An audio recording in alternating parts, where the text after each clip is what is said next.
Տիկին Խամոյան ընդդիմությունը Բրյուսելյան այցից առաջ հանրահավաք արեց կանխելու հնարավոր այսպես վտանգավոր փաստաթղթի ստորագրումը եւ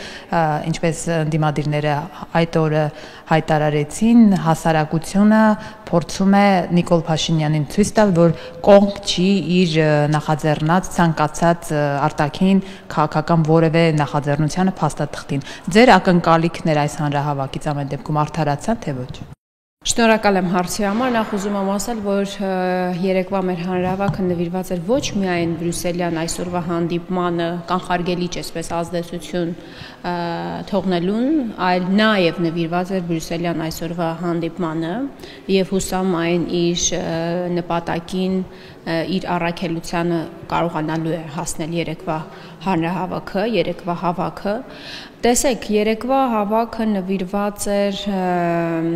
նվիրված էր Հայաստանին եւ նվիրված էր Արցախին, Արցախը պահելուն էր նվիրված, երեկվա հանրահավաքի մասնակիցները, ժողովուրդը ընդունեց նաեւ, իր անունից ընդունվեց նաեւ հայտարարության տեքստ, որտեղ սահմանվեցին շատ հստակ այն կարմիր գծերը, հայ ժողովրդի կարմիր գծերը, որոնք որևէ իշխանություն չի կարող անցնել, կրկնում եմ, որևէ իշխանություն չի կարող անցնել, որովհետև դրանք մեզ համար կենսական նշանակություն ունեն։ Երեք հանրահավաքի եկած ցանկացած քաղաքացի իր ներկայությամբ ցույց տվեց, որ մանդատ չի տալիս Նիկոլ Փաշինյանին գնալու նոր զիջումների եւ ամեն կերպ այդ զիջումները հիմնավորելուն եւ հիմնավորելու հատկապես վերջին խորհրդարանական ընտրություններում ստացած ձայների քանակով։ Երեկվա քաղաքացին, ով եկել էր Ազատության հրապարակ, իր քայլով ցույց տվեց, որ ինքը տեր է Արցախի, ինքը տեր է Հայաստանին եւ ինքը տեր է այն բոլոր իղձերին եւ նպատակներին, որոնք տասնամյակներով սահմանել է հայ ժողովուրդը իր համար եւ որոնցով ապրել է։ Ես կարծում եմ, որ հանրահավաքների այս մեկնարկը կրկնում եմ, կարելի ասել, որ հաջողությամբ տրվեց նաեւ որ համատեքստում, որովհետեւ այս ամիսների ընթացքում, երբ մենք գնացինք խորհրդարան, այդպիսի տեսակետ էր, չէ, ձևավորվել եւ գեներացվում էր, որ խորհրդարանական երկու ընդդիմադիր ուժերը գնալով խորհրդարան այլևս չունեն վստահություն եւ չունեն հանրային աջակցություն։ Երեկվա հանրահավաքով նաեւ ցույց տրվեց, որ հստակ է թե ով է ընդդիմությունը։ Եթե հստակ է թե ով է իշխանությունը, ապա հստակ է թե ով է, այդ տերմինը շատ են օգտագործում, տիտղոսային այսպես կոչված ընդդիմությունը, եւ դա եւս շատ կարեւոր արձանագրում էր։ Գիտեք, երեք հանրահավաքի ժամանակ նաեւ երբ շրջում էի մարդկանց բազմության միջով, ինձ համար ամենաոգևորիչը դա այն վճռականությունն էր, որ տեսա մարդկանց, մեր համակարգացիների աչքերում, որովհետև նոյեմբերի 9-ից հետո թույլ տվեք ասել, որ ավելի անկումային տրամադրություններ են, ավելի այսպես կոտրված վիճակ էր, այո, հիասթափված վիճակ էր, բայց երեկվա վճռականությունը մարդկանց, ովքեր եկել էին հանրահավաքի, մարդիկ, ովքեր տարբեր պատճառներով չեն կարողացել գալ հանրահավաքին, սկսած նրանից, որ պետական աշխատողներն են, ավարտված նրանով, որ օրինակ համակրանք չունեն երկու ընդդիմադիր խմբակցությունների նկատմամբ, բայց դեմ են Նիկոլ Փաշինյանին, ավարտված այդ մարդկանցով բոլորը, ես հուսով եմ եւ հավատացած եմ, որ բոլորը վճռական են տրամադրված այն մեկնարկը, որը տվեցինք երեք, հասցնել իր հաղթական ավարտին։ Անմիջապես հանրահավաքից հետո իշխանամերձ լրատվամիջոցներում հայտնվեցին կադրեր եւ ինչպես ամեն անգամ իրազեկ քաղաքացիների միավորումը հրապարակեց թիմ, թե ընդամենը 11200, եթե չեմ սխալվում, քաղաքացի է մասնակցել եւ սա դարձավ նաեւ Facebook-յան այսպես քննարկման առիթ տվեց, իշխանամերձ շրջանակները ասեցին, ահա, այսպեսին է հուժկու ընդդիմության հանրահավաքը։ Դուք ինչպես կանադառնաք։ Տեսեք, երեք մի այսպիսի, գիտեք, անգամ ինձ մոտ տպավորություն է, որ մանիպուլյացիայի վարպետ Նիկոլ Փաշինյանը արդեն անգամ վարպետ չէ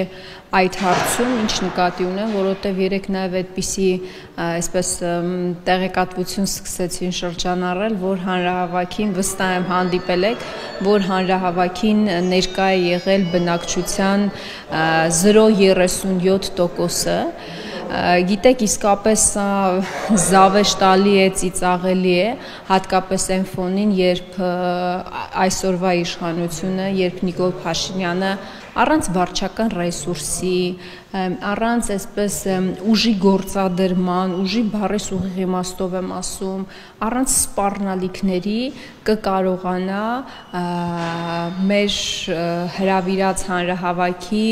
մարդկանց քանակի կեսը ապահովել եւ ինքը անգամ փորձեր չի անում, գիտեք վերջերս ես նաեւ մի բան եմ նկատել, նա անգամ փորձեր չի անում այլևս լայվեր մտնելու, որովհետեւ այդ լայվերի ժամանակ ակնհայտ երևում է դիտումներ, իսկ դրանք տասնապատիկ, հարյուրապատիկ շատ ընկած են եւ այլևս փաստ է,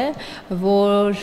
Նիկոլ Փաշինյանը չունի այն վարկանիշը, այն երբեմնի փառքը, որ ուներ 2018 թվականին եւ դրանից որոշ ժամանակ նաեւ հետո եւ ակնհայտ է, որ եթե անգամ օրինակ փորձ անի ինքը հանրահավաք հրավիրելու, կրկնում եմ, առանց վարչական ռեսուրսի, առանց ուժի, առանց սպառնալիքի չի կարողանալու, չգիտեմ, մի քանի տասնյակ, մի քանի 100 մարդ հրավիրել։ Այս ֆոնին գիտեք, իհարկե կարևոր է մարդկանց քանակը եւ նաեւ մենք հանրահավաքից առաջ շարունակ այդ մեսիջն էինք փորձում հասարակությանը հասցնել, որ կարևոր է քանակը ցույց տալու համար, որ Նիկոլ Փաշինյանը չունի լեգիտիմություն հայ ժողովրդի անունից գնալու նոր զիջումների, իսկ լեգիտիմությունը դրսևորվում, արտահայտվում է նաեւ թվով, քանակով եւ դրա համար նաեւ կարևոր էր, որ Ազատության հրապարակը լեփլեցուն լինել, ինչպես եւ եղավ, ամենատարբեր հաշվարկներով շուրջ 20,000 իրականում քաղաքացի է ներկա եղել հանրահավաքին, բայց ես նորից եմ կրկնում, ամենակարևորը դա չէր, անգամ 20,000 թիվը չէր, որը վստահ վատ թիվ չէ, այսօրվա պայմաններում հիասթափության, ապաթիայի ես համատարած պայմաններում դա վատ թիվ չէ,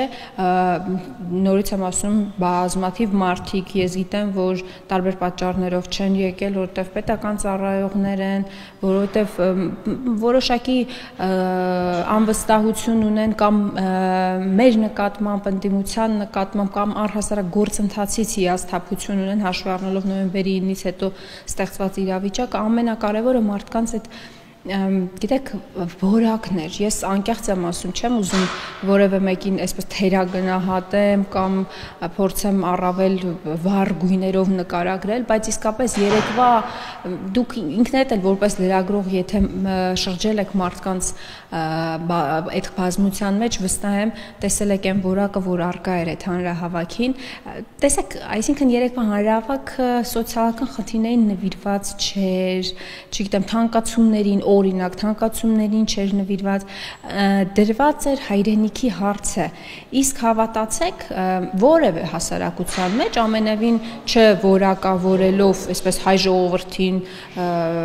Հայաստանի բնակչությանը,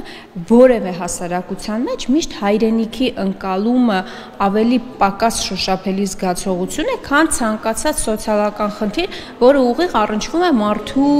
մարդու անձամբ իրեն է առնչվում, իր ընտանիքին է առնչվում եւ ինքը մաշկի վրա դա զգում է։ Այս առումով ես կարծում եմ, որ շատ կարեւոր դա մեկնարկ էր։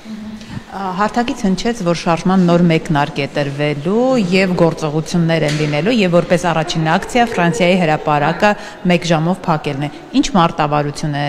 որդեգրելու ընդդիմությունը եւ առաջիկայում տեսնելու են կրկին հանրահավաքներ, ակցիաներ։ Տեսեք, այսօր շարունակությունն է լինելու Արցախի դրոշի տեղադրման մի քանի մարզ կենտրոններում, որովհետև կա նաև դիմադրություն տեղական իշխանությունների կողմից փորձում են խոչընդոտել անգամ Արցախի դրոշը տեղադրելու գործընթացին, այո, դուք ճիշտ նկատեցիք, 3 տրվել է մեկնարկը եւ այն վստահ շարունակական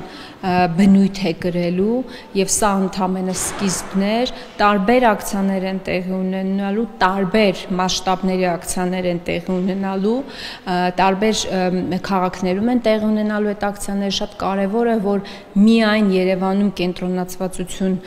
չլինի, այլ ողջ Հայաստանի ողջ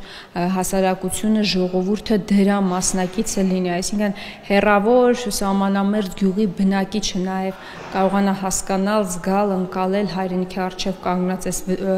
վտանգները, մարտահրավերները եւ ինքն էլ մասնակիցը դառնա այն պայքարին, որը ազնիվ է, ամենակարևորը, որը ազնիվ է եւ բացառապես հանուն հայրենիքի է, մեր պետությունը, մեր պետականությունը պահելուն է եւ հանուն նրա, որ մեր երեխաները ապրեն Հայաստանում նախ,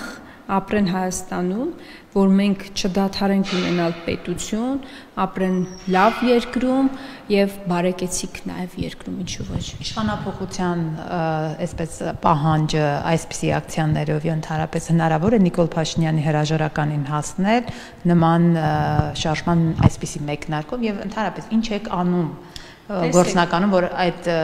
հրաժարականը ավելի շուտ լինի։ Տեսեք, ես այս հարցին նախքան հանրահավաքն եմ շատ պատասխանել, ակնկալել, որ մեկ հանրահավաքով Նիկոլ Փաշինյանը հրաժարական է տալու, իհարկե դա միամտություն է։ Ակնկալել, որ 3 հանրահավաքով է տալու, էլի միամտություն է։ Ակնկալել, որ 30 հանրահավաքով է տալու, կարծում եմ էլի միամտություն է։ Մեզ պետք է համառ պայքար, մեզ պետք է միասնականություն ամենակարևորը, շատ կարևոր է միասնականությունը։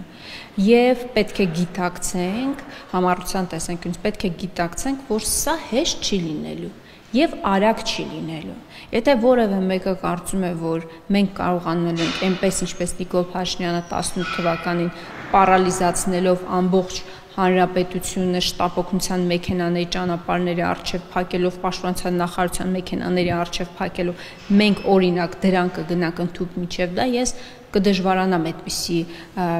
կդժվարանամ ասել, որ այո, մենք դա անելու ենք, բայց մենք վստահ համառ ենք լինելու, վստահ միասնական ենք լինելու, գուցե այո, երկար կարող է տևել, այն պատկերացված տեմպերով չի լինի, ինչպես մեր շատ համակարգացիներ են պատկերացնում, որովհետև օրինակ երեք նաև մարդկանց մեջ շրջելով ես նկատում եմ, որ իրենց մոտ դեռևս կա այն պարզ միամտությունը, որ եթե այսօր օրինակ մենք գնանք եւ շրջափակենք կառավարության շենքը, Նիկոլ Փաշինյանը այդպես թասիբից դրթված կարող է հրաժարական տա, չի տալու հրաժարական Նիկոլ Փաշինյանը հեշտ, չի տալու, ավելի նա պատրաստ է եւ մենք տեսնում ենք էլ գործնականում, որ բոլորի հետ համագործակցում է իր իշխանությունը պահելու համար։ Հիմա նաեւ թուրքերի եւ ադրբեջանցիների հետ է սկսել, չէ, համագործակցության եզեր է գտնում, փորձում ինչ-որ խաղաղության պայմանագիր ստորագրել, խաղաղության իբր դարաշրջան է բացում, հակառուսեր հիմա դարձել է մոլի ռուսամետ եւ այդպես է նաեւ փորձում իր իշխանությունը պահել, այսինքն ամեն ինչի պատրաստ է իր իշխանությունը պահելու համար։ Դրա համար եթե մեր համար կարմիր գծերը հայրենիքի պահպանությունն է, Արցախը որ մնա